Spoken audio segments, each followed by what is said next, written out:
A nation can be defined as a group of people who share a number of commonalities such as language, culture, and territory. A nation is a group of people at its hearts. Therefore, imperialism and nationalism can be thought of as two sides of the same coin. Nationalism is an emotional attachment to a group and desire for it to be politically independent. Imperialism is a set of actions or policies in which one nation dominates another national group or its territory. The imperialism of one state will for the most part, aggravate those it dominates. Colonial rivalries were one of the main causes of tension between European states in 1880 to 1905. During the 19th century, the European powers increased their influence in Africa and the Far East. They had competed to build vast empires. This was initially driven by economic reasons such as new markets, low cost labor forces, and cheap raw materials. Over the course of the century, territorial acquisition increasingly occurred due to the social Darwinian belief that the spread of Western civilization was God's work, and also nationalistic competition with other European nations.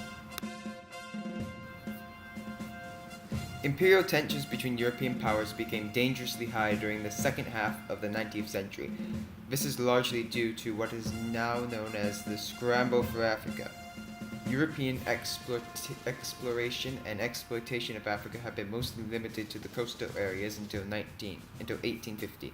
However, by the 1970s, European explorers like Henry Stanley had begun to evoke to the economic potential of Africa's interior.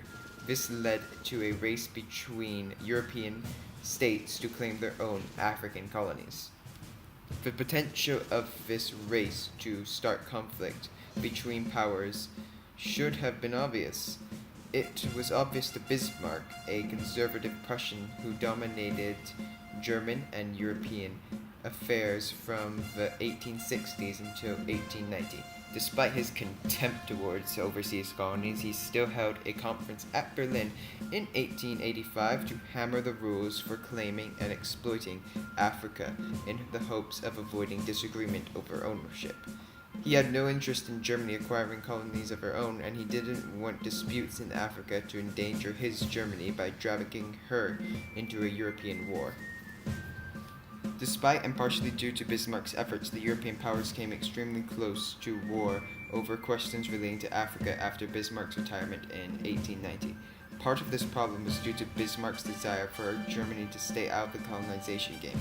This led the new Kaiser Wilhelm II to believe that Germany was underrepresented in the world stage. Kaiser Wilhelm argued that Germany deserved her turn in the sun, leading to him developing a brash and ultimately dangerous approach to try and achieve his goal. Westpolitik is used to refer to Germany's policy at the end of the 19th century, where she sought to exert her influence around the world. During a visit to French-controlled Morocco in 1905, Kaiser Wilhelm boldly claimed that Morocco's status should be reevaluated at an international conference. This conference was held at Algeciras, a port city in Spain, a year later. During it, French claims to the region were upheld. The Kaiser wanted to assert German authority and also wanted to drive a wedge between Britain and France. However, his actions strengthened the Anglo-French alliance and caused the rest of Europe to be wary of Germany. Kaiser Wilhelm traveled to the Moroccan port of Agadir in 1911 to once again try to pressure France by challenging her imperial claims. Britain firmly supported France. Wilhelm felt that Germany was becoming dangerously isolated and victimized after the Algeciras and Agadir crisis. When Italy tried to take Tripoli from the Ottomans with force in 1911, Serbia saw an opportunity. She formed the Balkans League with Montenegro, Bulgaria, and Greece, and then went to war with Turkey. They gained Macedonia and Albania, with most of it going to Bulgaria, a grievance that Serbia quickly addressed by defeating Bulgaria in the Second Balkan War during 1913. This time, Serbian designs on Albania and subsequent access to the sea were foiled by an international intervention led by Austria-Hungary. Although Russia was a supporter of Serbia, she backed with Austrian resolve, just as she had done when Austrians annexed the Serbian territory of Bosnia in 1908. This incident resulted in the creation of the independent Kingdom of Albania. The result of all this was an Austrian-Hungarian empire determined to stop pan-Slavic nationalist claims and encouraged Serbia determined to further pan-Slavic nationalist claims, and a twice humiliated Russian empire seeking to reassert her authority. The Turkish, Austria-Hungarian, and Russian empires all had interests in the Balkans. Turkey once ruled over the Balkans, but now she was largely powerless in this region.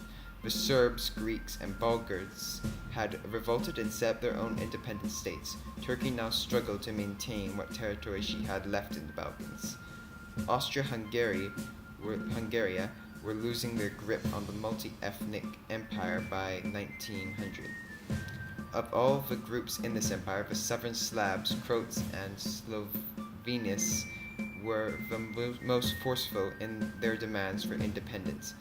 They started looking to support from Serbia. They wanted to break away from the South Slav kingdom and join with their neighbor Serbia. Thus, Serbia was seen as a threat by the Austria-Hungary Empire.